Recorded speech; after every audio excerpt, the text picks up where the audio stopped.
Bismillahirrahmanirrahim. Alhamdulillah wassalatu wassalamu ala rasulillah. Kita bertemu lagi di pembelajaran mikrotik di pertemuan ketiga. Hari ini kita akan sama-sama mengkonfigurasi mikrotik yang sifatnya basic ya. Sekarang kita coba untuk menyalakan virtual machine yang sebelumnya udah pernah kita buat.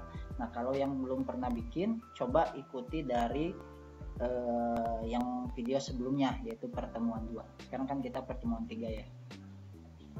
Oke, ini kok udah mulai nyala. Nah, kemarin apa ya? Ini kita lihat, kebetulan si mikrotik ini udah dikasih user sesuai dengan modifikasi kita. Connect udah dimodif ya, udah bukan user bawaan. Jadi untuk sekarang sebelum masuk ke inti kita coba untuk melakukan konfigurasi terhadap user dulu. Kemarin sudah disinggung bahwa user itu ada beberapa grup ya. Secara umum ada 3 grup bawaannya ini. Kita bisa menambahkan grupnya. Ada grup pool.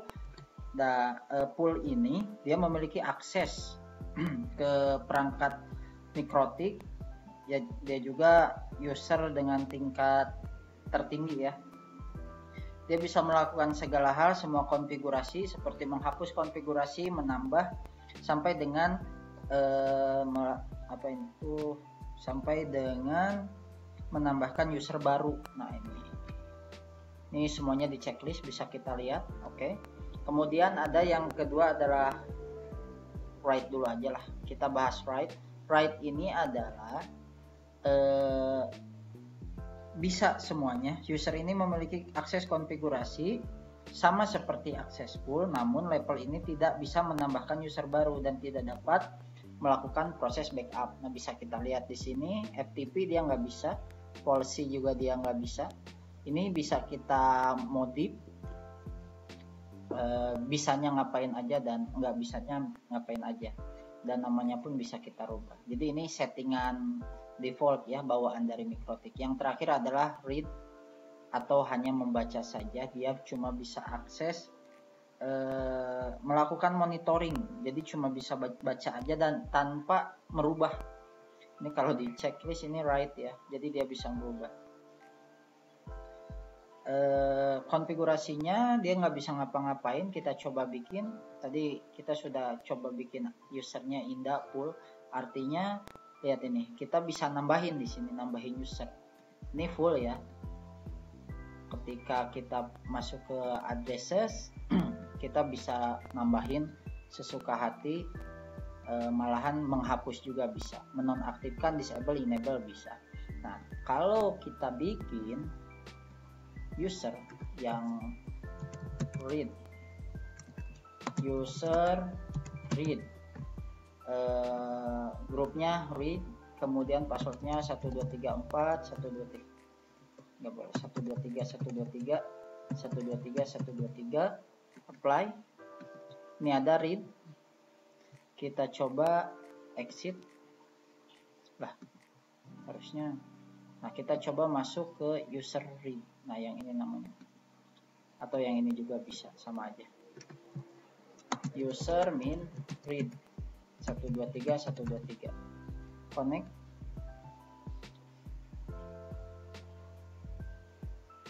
Nah, oke. Kayak kita bisa lihat di sini, karena kita masuknya sebagai read, nah ini nih di sini tandanya kita masuk sebagai user read, kita nggak bisa ngapa-ngapain tuh, cuma bisa lihat aja. Ini fitur nambah, kurang, disable, enable, semuanya nggak bisa diapa-apain, cuma bisa memonitoring. Jadi biasanya ke anak-anak magang dikasih akses ini. Kita coba pakai user biasa lagi, user full mana login. Oke, close. Nah, ini yang full, ini pakai user yang indah, dimana grupnya itu adalah full. Nah, jadi fitur-fitur ini kembali lagi kita tambahin, coba buat user untuk melakukan login write. Ini grupnya right sudah, kemudian passwordnya 123 apply, oke. Nah ini right, kita coba masuk dengan user right, user min right 123 kita masuk ke yang ini. Sekali lagi ini boleh pakai IP kalau sudah dalam satu jaringan yang sama. Kalau jaringannya belum sama ya kita pakai MAC address. Ini yang right ya. Kita coba cek apakah masuk. Dan ternyata masuk, dan perbedaannya ada di ini bisa nambah dan juga bisa kurangi, bisa disable atau enable. Mungkin ada di sini user. Nah, ketika diklik user ini hilang, tidak seperti fitur-fitur yang lainnya. Ini saya pakai right ya yang ini. Kemudian di sini juga ada keterangan kapan login terakhir, kapan nah ini juga bisa kita tambahkan untuk konfigurasi. Misalnya untuk alasan keamanan kita hanya mengizinkan IP tertentu yang bisa login, itu bisa ya. Contohnya nggak usah dikasih contoh karena ini masih basic ya. Ini saya close, mana masih ada, ini yang read close. Nah ini saya kembali lagi sebagai orang yang bisa melakukan accessful. Itu tentang pengaturan user. Kemudian yang kedua kita akan berbicara tentang NTP. Apa itu NTP? Network Time Protocol Network. Nah, NTP itu adalah alat untuk, nah ini NTP bahasa Indonesia tuh biar macana Inggris. Nah NTP itu sebetulnya protokol yang digunakan untuk mensinkronkan waktu. Kenapa harus waktunya sinkron? Nah ini konfigurasi NTP. Nah kita misalkan Facebookan ya, kita ngetik Facebookan. Pada saat kita Facebookan di sini update status atau komen gitu ya, atau chatting dengan komputer yang ada di sini, maka dia harus memiliki waktu yang sama. Karena kalau waktunya beda, si ini ngirim jam 7 tapi dia beda waktunya, bisa jadi nggak sinkron ya. Bisa jadi nggak sinkron. Jadi intinya adalah untuk biar semua device yang ada di komputer, itu punya waktu yang sama. Jadi nggak lewat semenit dan tidak kurang semenit. Karena waktu semenit itu dampaknya akan sangat besar. Nah, ada sebuah server yang punya ntp.org. Ada sebuah server namanya ntp.org. Nah, ini server di mana ini tuh menjadi kiblatnya waktu dunia. Nah, yang paling tepat waktunya itu adalah server mirip ntp.org ini. Ini adalah Yayasan Waktu Dunia, Network Time Foundation. Ini semuanya kita ngiblat ke sini. Oke. Fungsinya seperti tadi ya, untuk menyamakan waktu yang di sini. Oke. Nah, yang kedua kita mesti ngerti tentang GMT. Ini adalah Greenwich Mean Time. Naon Greenwich teh. Greenwich itu, nah ini bisa diperbesar. Open image, new tab. Time zone kita perbesar. Nah, waktu 0 itu adalah bertepatan di London ya. Jadi daerah sini waktunya 0. Ketika di sini jam 12, maka sampingnya ini lebarnya 15 derajat peta ya. Dia beda 1 jam di sini. Kemudian ini beda 2 jam. Ini disebut dengan waktu GMT. GMT plus 0-nya. Nah, sebelah sini GMT plus 1, artinya dia 1 jam dari patokan waktu dunia. Nah, yang jadi patokan waktu dunia itu adalah London. Di mana London ini, mana tuh? London. Kan ada Big Bang. Mana Big Bang teh? Big London time. Oh, Big Bang gitu nulisnya. Big Bang. Nah, ini patokannya. Jadi semua negara berpatokan ke London di sebelah sini. Jadi barisan ini yang sejajar sama London, dia masuknya GMT plus 0 ya. Kemudian ini GMT 1, 2, 3, 4, 5, 6 Indonesia itu adalah GMT plus 7 waktu Indonesia bagian barat. Kalau waktu Indonesia bagian tengah GMT plus 8.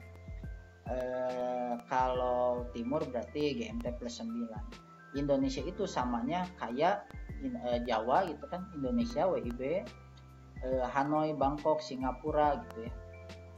Jadi satu zona waktu ini disebut. Kita kebetulan GMT plus 7, kalau kita lihat waktu Indonesia bagian barat ini 7 ya.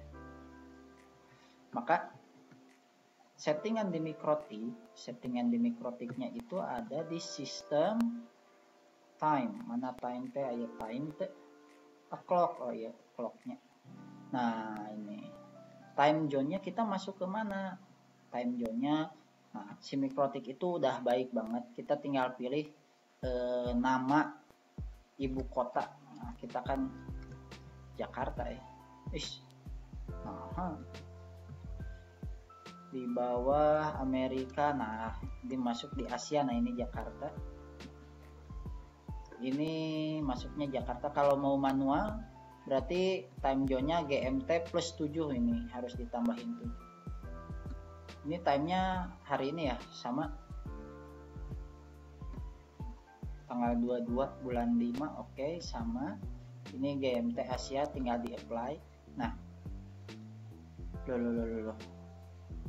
Kok jam 6 manual time zone tuh kan salah. Nah, agar ini sinkron dengan waktu sekarang, agar sinkron ada namanya NTP, biar nggak liur gitu ya.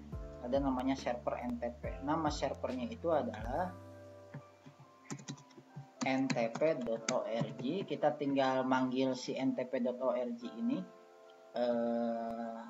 agar dia bisa nanti ngasih informasi waktu, dan otomatis si perangkat ini bakal berkiblat ke sana. ntp.org karena kita Indonesia, jadi di depannya ada id.pool ntp.org. Ya, pada implementasi di lapangan, router mikrotik sering bekerja berdasarkan waktu. Karena pada umumnya mikrotik itu nggak punya baterai CMOS, maka harus dipastikan agar mikrotik selalu mengetahui waktu sesuai dengan kondisi sebenarnya. Maka mikrotik harus disinkronkan dengan kondisi di lapangan. Untuk melakukan sinkronisasi pada router tersebut, kita harus terhubung ke internet. Setelah terhubung ke internet, kita harus sinkron sama si server yang ini, sama server NTP. Nah, daftar server NTP yang bisa dipakai itu ada 4. Ada 0.1 .id, .1.2.ntp, 3.4. Oke, enggak sih, sampai 3 aja. Nah, untuk sorry, ini harusnya pakai poll dulu ya. Ini harus pakai poll. Kita coba.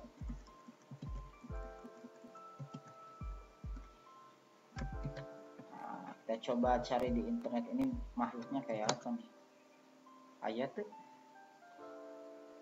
Untuk melakukan sinkronisasi agar sama atau agar sinkron, kita bisa, kalau di Windows caranya seperti ini. Control, kita masuk ke control panel, kemudian masuk ke clock and region, kemudian date time, masuk ke internet time seperti ini, kemudian change setting.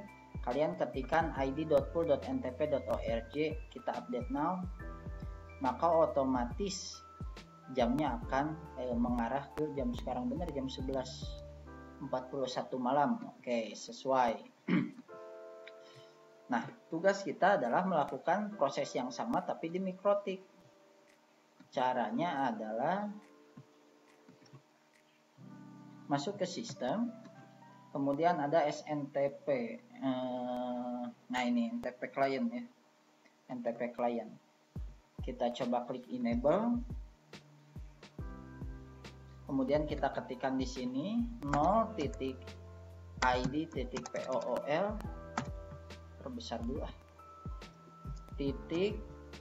.ntp.org, yang sekunderinya 1.id.pool.ntp.org, apply. Nah, kalau dia berubah menjadi IP seperti ini, maka dia berubah ya, menyesuaikan. Apply. Tapi nah abet ngaco jam genep. Ini untuk urusan unicast broadcastnya ini nanti kita akan jelaskan. Wah, ya timenya oke kieu status apply kok stopetnya. Apakah dia connect ke internet? Syaratnya connect ke internet dulu ini. Wah, tuh kan connect ke internet lagi. DHCP client searching connect ke internet. Wah. Ada sesuatu nampaknya. Karena dia bridge. Bridge. Karena dia tidak mendapatkan IP dari internet. Searching statusnya. Berarti di konfigurasi virtual network editor, change setting, kita harus arahkan si bridge-nya itu sesuai dengan interface yang kita gunakan untuk internetan. Karena saya pakai wifi,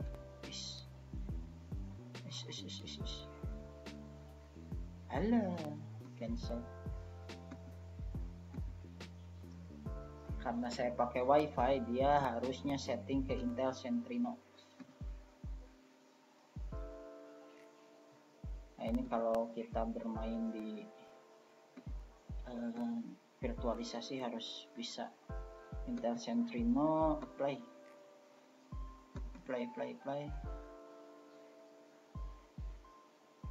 Oke, reconnect. Harusnya sih otomatis dia mengikuti waktu yang sekarang. Nah, ini dia udah connect ke internet di google.com, sudah connect ke internet, kemudian waktunya juga otomatis dia akan berubah. Kalau saya bikin dia jadi error, misalkan jam 10 sekarang. Oke, jamnya jam 10. Kira-kira at time. Mana waktu? Oh iya, di jam 20 ya, 24.5. Saya sinkronkan, harusnya dia berubah. Nah itu IP sistem. Wah, gagal ya. Kita ulangi 0.id.pool.ntp.org 1.id.pool.ntp.org, dan ini harus dihafal. Apply. Nah, ini otomatis dia berubah jadi 2345. Oke, itulah untuk NTP. Kemudian kita akan belajar tentang DHCP.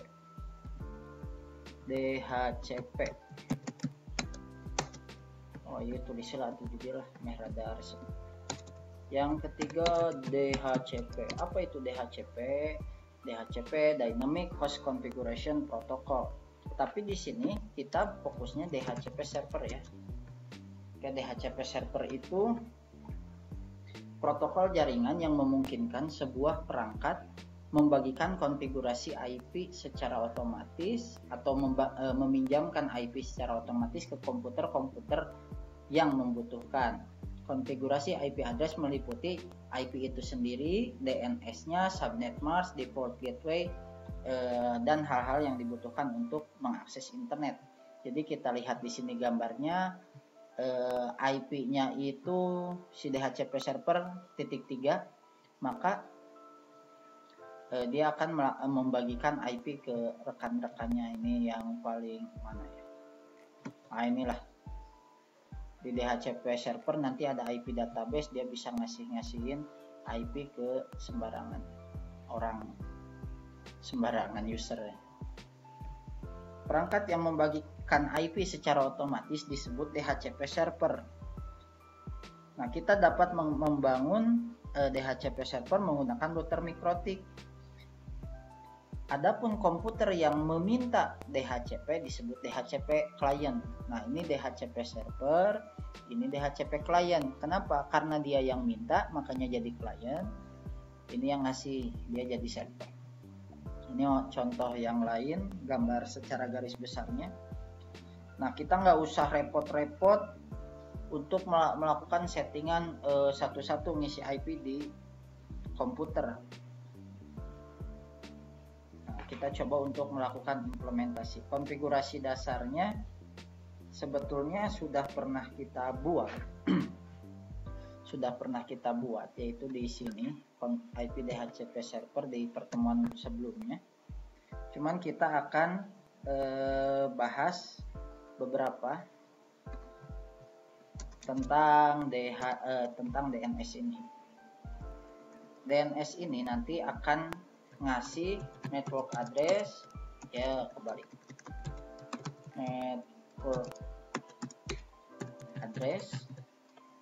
network address ini adalah parameter yang merupakan network address beserta prefix atau subnet mask yang harus diberikan kepada komputer. Contoh, saya ini lagi internetan dan pasti saya itu dapat IP dari si modem WiFi. Nah, ini saya lagi internetan, connect ke kesiswaan Wikrama, di double klik details. Nah, ini adalah informasi yang bersifat yang diberikan oleh DHCP server. Karena untuk pengaturan IP-nya, properties gimana ya? Tadi dia terus saya statusnya obtain. Oh iya, kuduna obtain artinya dia meminta IP secara otomatis. Oke. Nah, ini nih cara meminta IP. Nah, pada kasus kali ini si mikrotik itu connect-nya ke adapter yang ini nih, PMNet. Ini IP yang sempat kita bagikan dulu, 100.200, kemudian obtain-nya ini 22 jam sekian, dan sekarang akan kadaluarsa jam 11.51. Kemudian dia juga punya gateway, mana gateway teh? Default gateway. Komputer itu harus memiliki gateway untuk mengakses internet. Nah, dalam skenario ini IP gateway itu adalah IP mikrotik, di mana si komputer ini harus lewat dulu ke mikrotik baru dia mengakses ke internet. Kemudian address pool ini adalah, kalau di sini ada mana mikrotik teh, IP pool, bukan di sini, dia pakai address poolnya pool 1 ya. Kita lihat IP POOL, ini nih, pool satunya itu adalah dari 192.168.100.10 sampai 192.168.100.200. Ini adalah IP yang akan diberikan kepada user. Makanya saya dapat ini 200. Jadi mikrotik itu ngebaginya dari belakang. Coba kalau saya ini rubah menjadi 100,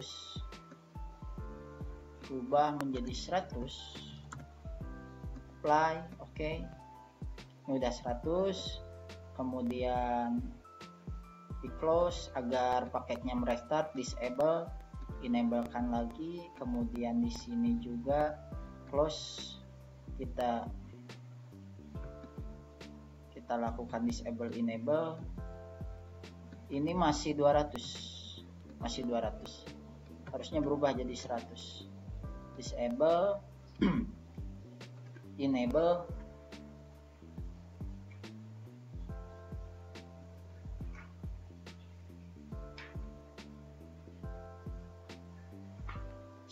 mana ayat deh. Nah, ini udah jadi 100. Nah, sekali lagi saya ulangi bahwa ini IP DHCP-nya.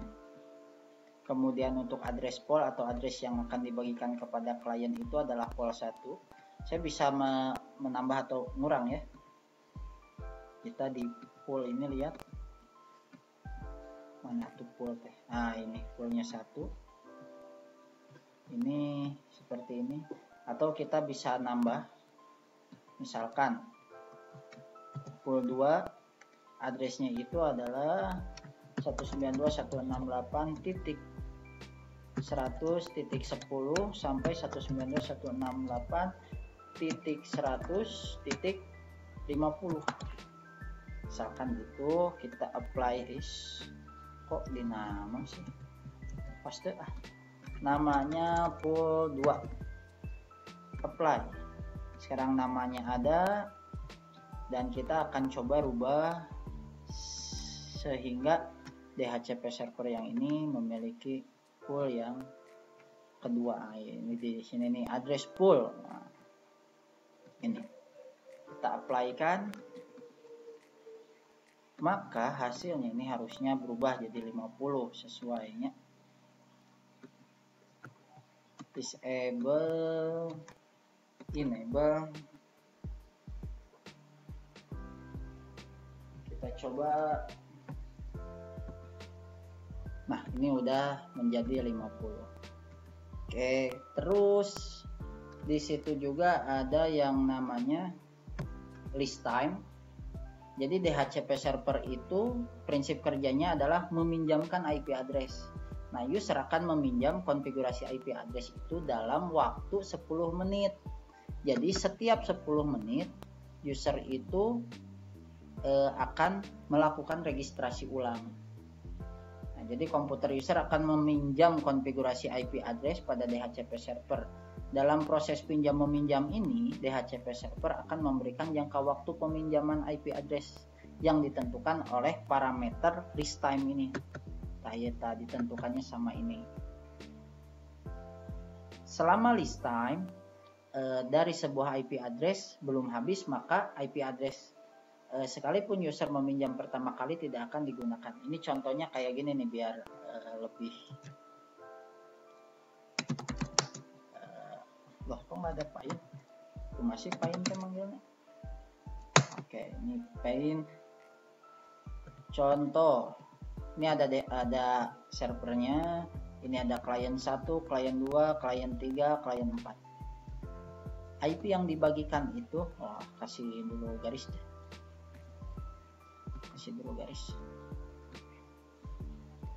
Kasih garis. IP yang akan dibagikan itu adalah 1 sampai 3.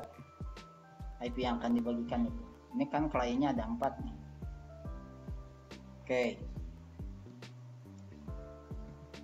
Kemudian pertama dia connect, maka dia akan dikasih, ini nyala nih, maka dia akan dikasih angka 1, IP 1. Kemudian yang ini connect, dia akan dikasih IP 2. Kemudian yang ini connect, dia akan dikasih IP 3. Nah, yang keempat ini karena batasnya cuma sampai 3, dia nggak akan connect, nggak akan dapat IP karena dibatasi sampai 3.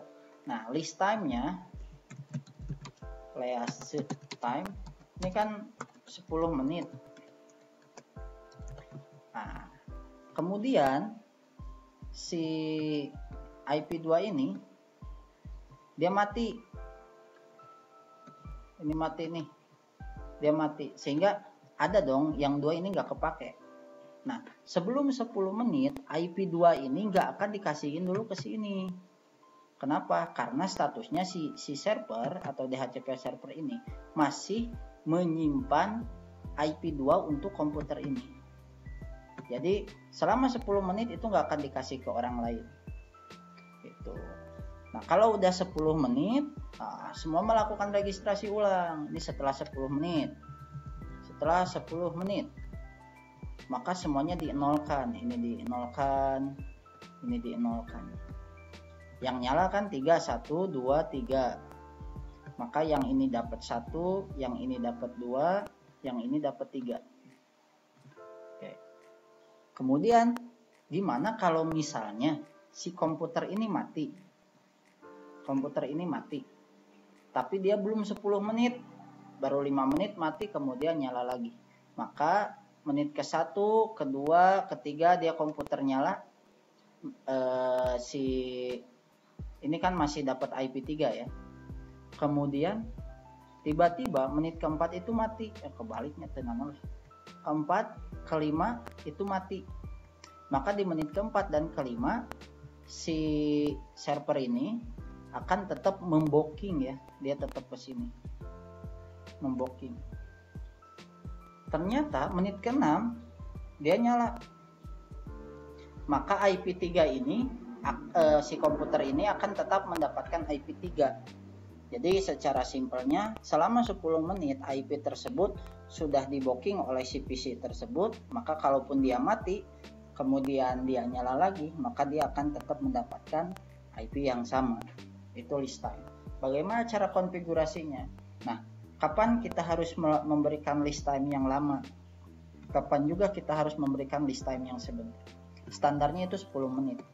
Kalau komputer tersebut tidak berpindah-pindah, jadi gak ganti-ganti kayak di laboratorium komputer, misalkan ini nih, lab komputer.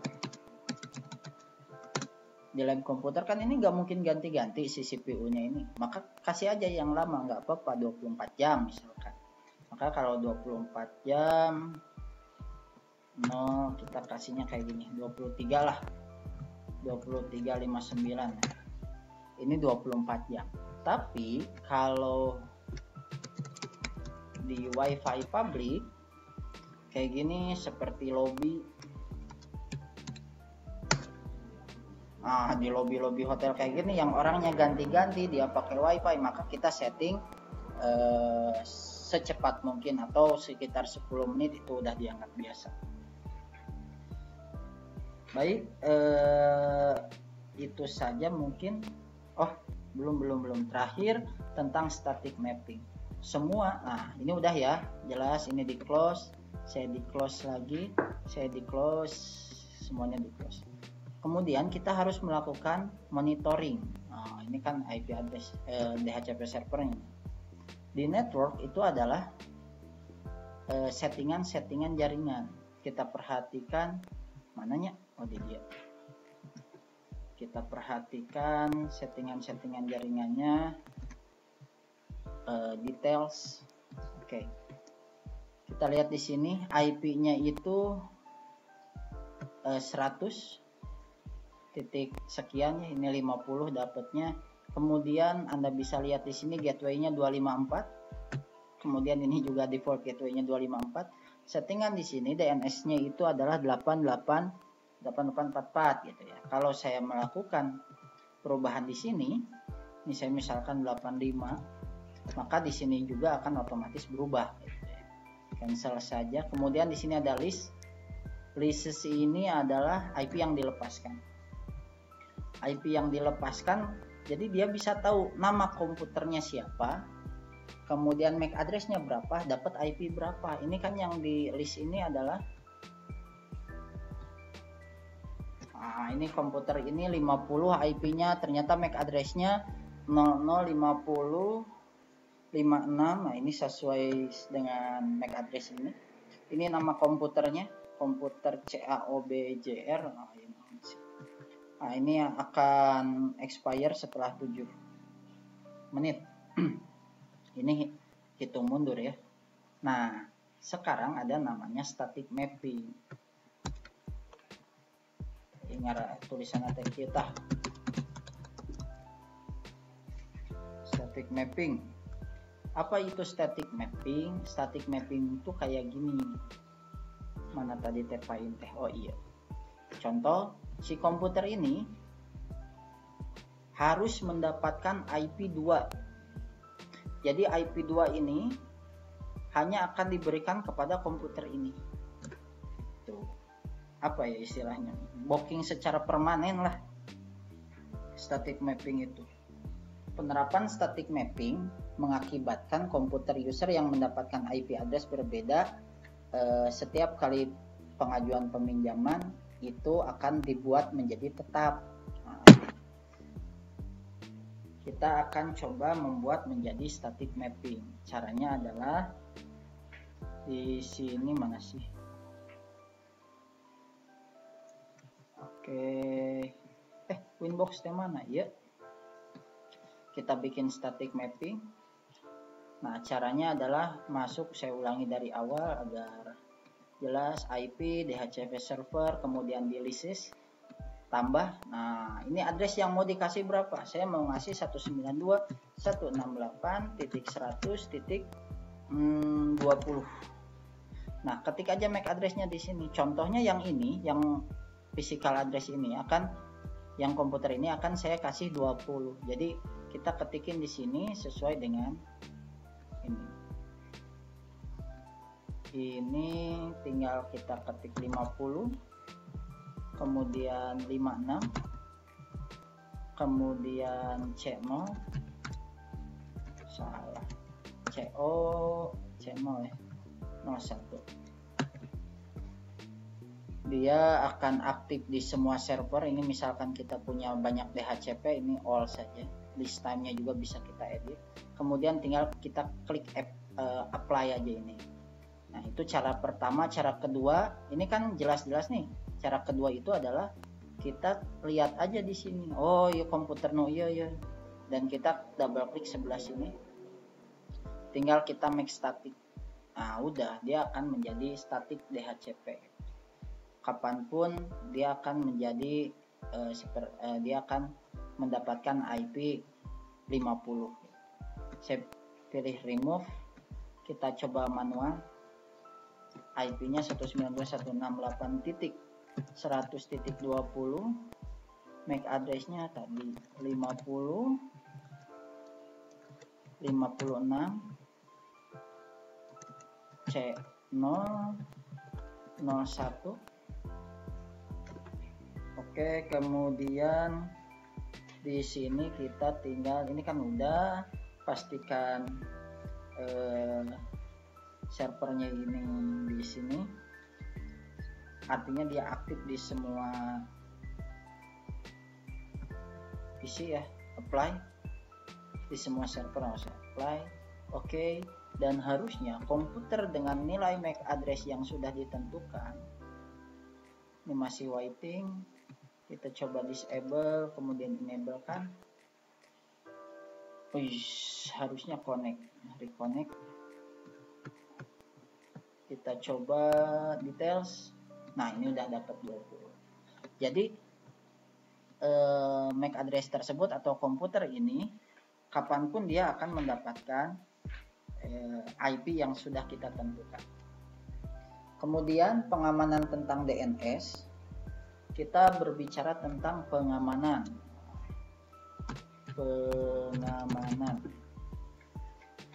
tentang DNS itu sekalipun.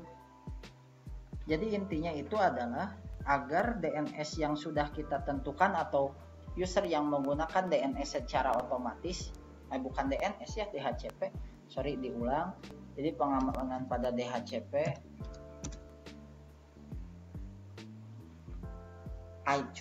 intinya ini kita hanya melakukan konfigurasi sehingga hanya IP yang didapat dari DHCP secara otomatis yang hanya bisa terkoneksi. Contohnya kayak gini. Ini kan 20 nih. Ini hasil minta ya, hasil obtain. Hasil obtain ini 20 ini. Tapi kita bisa bikin manual. 192.168.100.20, ininya 192.168.100.254, DNS nya 88, apply. Nah ini statik artinya. Oke. Details, nah ini sama, ini sama. Nah agar yang pakai statik kayak gini dia tidak bisa connect, maka kita harus melakukan konfigurasi untuk pengamanan. Adanya itu adalah di IP. Coba connect dari komputer, connect gak ke router. Oke, masih connect-nya, masih connect, artinya si komputer ini ke Mikrotik masih bisa. Kita buat ngeloading. Oke, kita buat agar Mikrotik tidak bisa diakses. Caranya IP, DHCP server, kemudian di DHCP, kemudian di DHCP ininya di double klik, kemudian di ARV policies ini harus di checklist. Ini harus di checklist. Add ARV ya. Kita apply kan. Kemudian konfigurasi pada Ether 2. Nah, jadi Ether 2 IP interface, kemudian di Ethernet kan si klien itu connect-nya ke Ether 2 ya, ke lokal. Di double klik saja. Kemudian ARP-nya di sini reply only. Apply. Kita OK-kan. Nah, seharusnya yang statik ini nggak connect. Nah, ini nggak connect udah. Kalau loading lama ini RTO, berarti dia nggak connect. Padahal kan IP-nya itu sudah 20. IP-nya itu sudah 20. Coba sekarang saya obtain-kan.